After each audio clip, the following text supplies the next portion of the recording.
Hello, good morning everyone. আজকে আমি আপনাদের একটি ইম্পর্ট্যান্ট অ্যাসপেক্টস যেখানে ডায়াবেটিক পেশেন্টস যারা ডায়াবেটিস নিয়ে ভুগছেন দীর্ঘদিন ধরে, এই ডায়াবেটিক পেশেন্ট কখন হার্টে চেক আপ করা উচিত বা কার্ডিওলজিক্যাল চেক আপ করা উচিত সেটা নিয়ে কিছু কথা বলবো। একটা সময় বলা হতো যে ডায়াবেটিস মানে করোনারি ইকুইভ্যালেন্ট। করোনারি কি না, করোনারি হার্ট ডিজিজ, যেটা আমরা হার্টের যে শিরা যেগুলোকে আমরা করোনারি আর্টারি বলি, তো সেখানে ডিজিজ হলে করোনারি আর্টারি ডিজিজ বলা হয়। তো ডায়াবেটিস এমন একটা মারাত্মক রোগ যাকে করোনারি ইকুইভ্যালেন্ট বলা হয়, কেননা সাইলেন্টলি রোগ বাড়তে থাকে, আর্টারির ভেতরে ক্লগিং হতে থাকে এবং একটা সময় গিয়ে extensive disease, ischemic heart disease নিয়ে পেশেন্ট প্রেজেন্ট করে। সুতরাং ডায়াবেটিস মানেই তার একটা হার্ট ডিজিজ থাকবে, এরকম একটা ধারণা দীর্ঘদিন ধরেই আছে এবং সেটা বিভিন্নভাবে বিভিন্ন পরীক্ষা নিরীক্ষার মাধ্যমে, বিভিন্ন ট্রায়ালের মাধ্যমে প্রমাণিত। যদিও সব ক্ষেত্রে যে সমস্ত ডায়াবেটিক পেশেন্টস মানেই হার্ট ডিজিজ আছে সেটা নয়, অনেক ক্ষেত্রেই আমরা দেখি যে না, পেশেন্টের হার্ট ভালো আছে। বাট অ্যাজ এ সামগ্রিকভাবে যে কোনো ডায়াবেটিস পেশেন্টেরই একটা হার্ট চেক আপ ভীষণভাবে দরকার। সেগুলো খুব বেসিক পরীক্ষা নিরীক্ষা, ইসিজি, ইকোকার্ডিওগ্রাম, স্ট্রেস টেস্ট বা ট্রেডমিল টেস্ট খুব কমনলি একটা পারফর্ম টেস্ট, মানে ইস্কিমিয়া ইভ্যালুয়েশনের দরকার।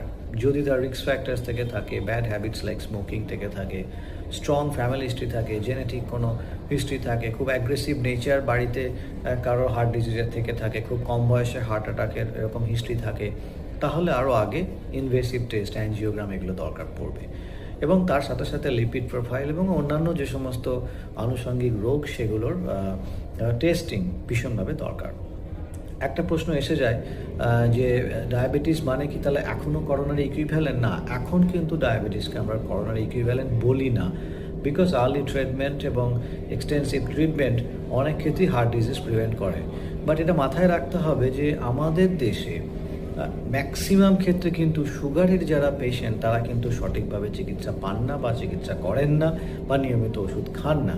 সুতরাং রিস্ক ফ্যাক্টরস কোথাও না কোথাও একটা সাংঘাতিকভাবে রয়ে যায় এবং আমাদের ডেলি ডে টু ডে প্র্যাকটিসে আমরা কিন্তু হার্ট ডিজিজের সঙ্গে ডায়াবেটিসের একটা সাংঘাতিকভাবে সম্পর্ক মোটামুটিভাবে পেয়েই থাকে। সুতরাং সমস্ত ডায়াবেটিক পেশেন্টসকে আমি বলবো অন্তত একবার হার্টের চেক আপটা করা উচিত এবং তারপরে যদি কারো রিপোর্টস ভালো থাকে then you are very aware, তখন সেটা বোঝা গেল যে ঠিক আছে আমি খুব রেগুলার ইন্টারভ্যালে না হয় বছরে একবার অন্তত যেগুলো নর্মাল চেক আপ সেগুলো করবো। আর যাদের ক্ষেত্রে রোগ ধরা পড়ছে তারা আগে থেকেই সাবধানতা অবলম্বন করতে পারবেন যাতে ভবিষ্যতে দুর্ঘটনা এড়ানো যায়। ধন্যবাদ।